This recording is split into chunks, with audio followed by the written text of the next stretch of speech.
Cette chaîne existe grâce à votre soutien sur Utip et vos partages sur les réseaux sociaux. Tous les liens utiles sont dans la description, je compte sur vous. Salut à vous pauvres mortels et bienvenue sur Comics Rise, la chaîne qui lit à travers les pages de vos comics. Si on se retrouve aujourd'hui, c'est pour parler de l'un des comic books les plus chelous publiés par DC Comics.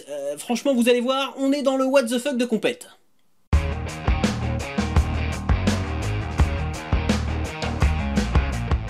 Dans la vie, il y a les personnages que tout le monde aime, comme Batman, les personnages qui créent le débat, comme Deadpool, et puis il y a ceux comme Martian Manhunter.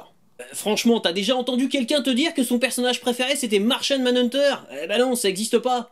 Martian Manhunter, ou le limier martien dans la langue de Raël, apparaît pour la première fois en 1955 dans le 225e numéro de Detective Comics. Il peut, à ce titre, être considéré comme l'un des tout premiers super-héros de l'âge d'argent.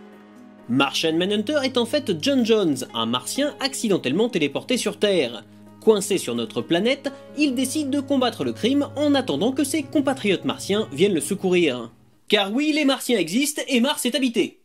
Tout du moins dans la première version de ses aventures, écrite par Joseph Samakson et dessinée par Joe Certa. D'ailleurs, au commencement, le personnage n'est pas vraiment caractérisé et ses pouvoirs pas vraiment déterminés, si bien qu'ils apparaissent au fur et à mesure des épisodes selon les besoins du scénario.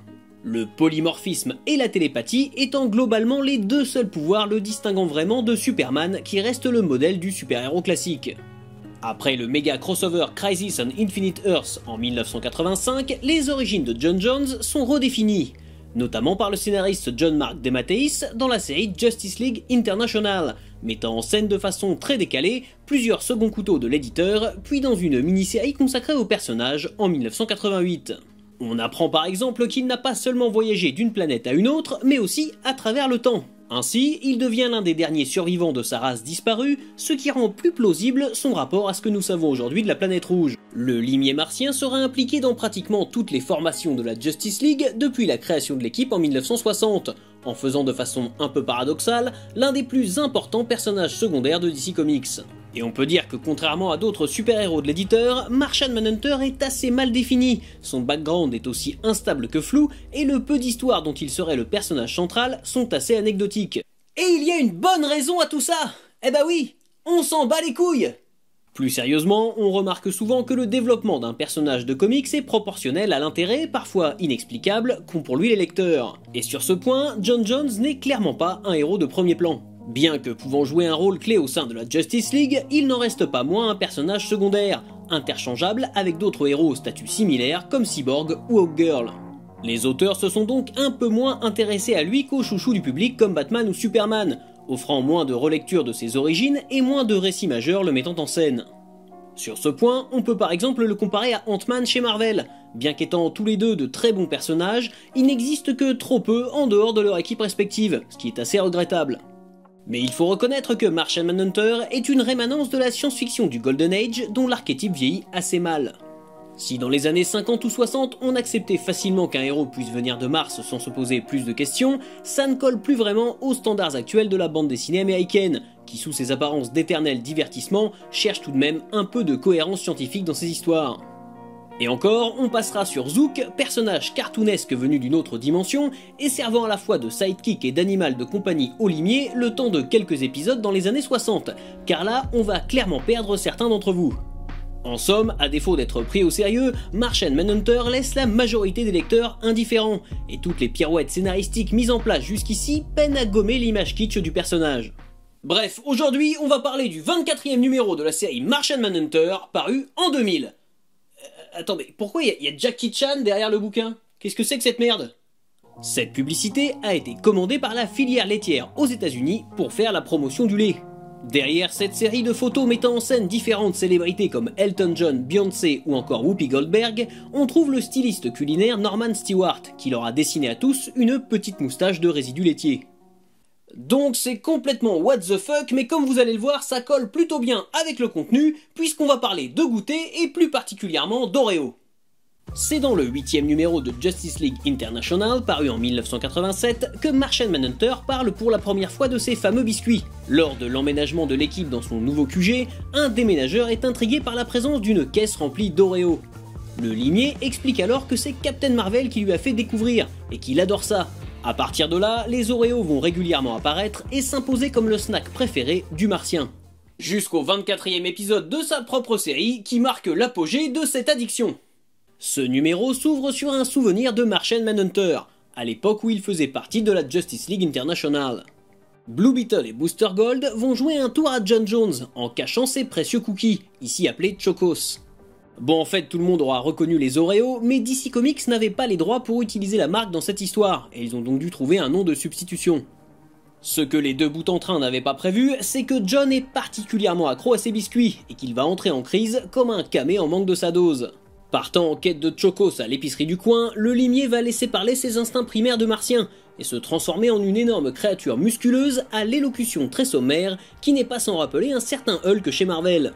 Cherchant à réparer leur erreur, Booster Gold et Blue Beetle tentent de calmer Martian Manhunter, se dénonçant sans le vouloir par la même occasion, ce qui ne fait qu'attiser la colère du monstre qui va causer de terribles dégâts partout sur son passage.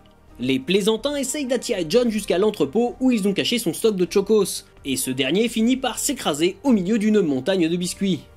Retrouvant ses esprits après en avoir avalé une grande quantité, le limier maintient qu'il n'est pas accro aux Chocos, car ce ne sont que des biscuits. Mais Batman explique bientôt que s'ils ne sont effectivement que d'inoffensifs cookies pour les humains, il n'en va pas de même pour les martiens.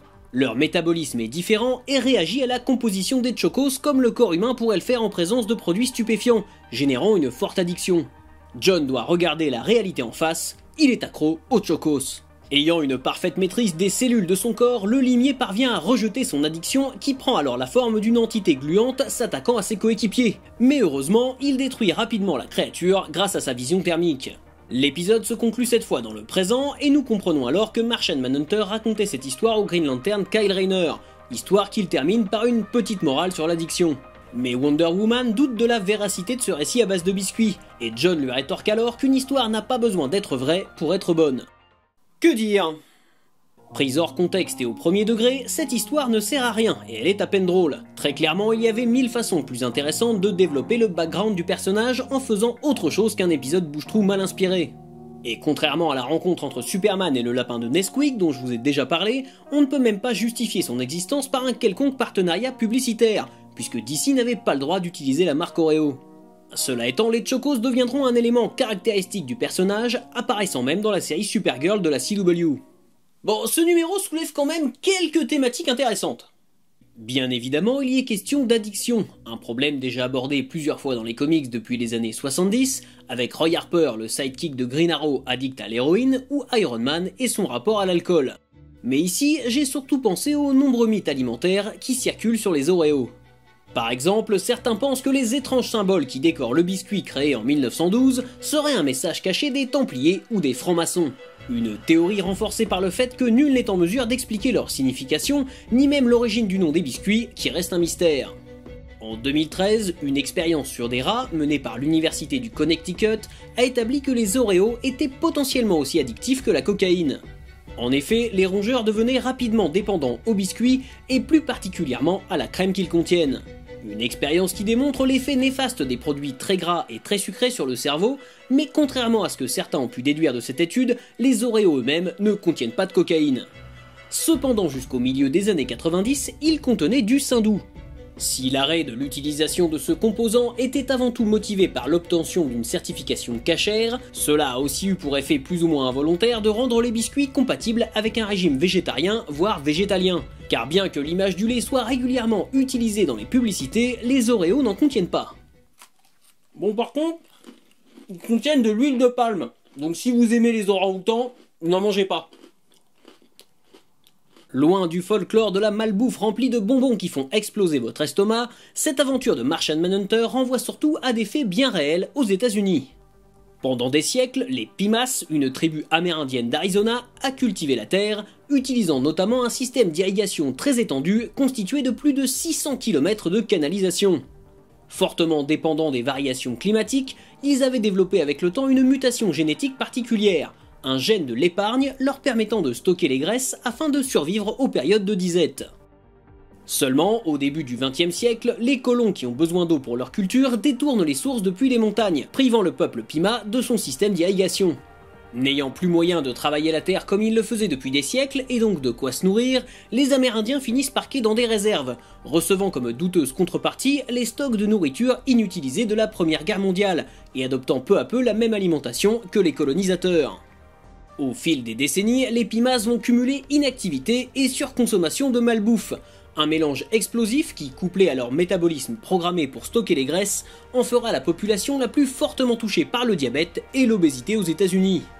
Cette analogie vous semblera peut-être un peu tirée par les plumes, mais personnellement, je n'ai pas pu m'empêcher d'y penser. Piégé sur notre planète, Martian Manhunter n'a pas eu d'autre choix que de s'adapter au régime alimentaire qui lui était proposé, alors que son métabolisme n'y était pas du tout préparé. Et des aliments qui semblent inoffensifs pour nous ont en fait un effet catastrophique sur son organisme. Un peu comme les Indiens Pimas, privés de leur terre, contraints à brutalement changer leur alimentation et mettant ainsi sans le vouloir leur santé en danger. Comme quoi, même dans les histoires les plus saugrenues, on peut trouver des pistes de réflexion. Voilà, jusqu'à la prochaine fois, je compte sur vous pour avoir de saines lectures. On continue à parler de comics sur les réseaux sociaux, partagez cette vidéo et n'oubliez pas de vous abonner à la chaîne pour ne pas rater la prochaine.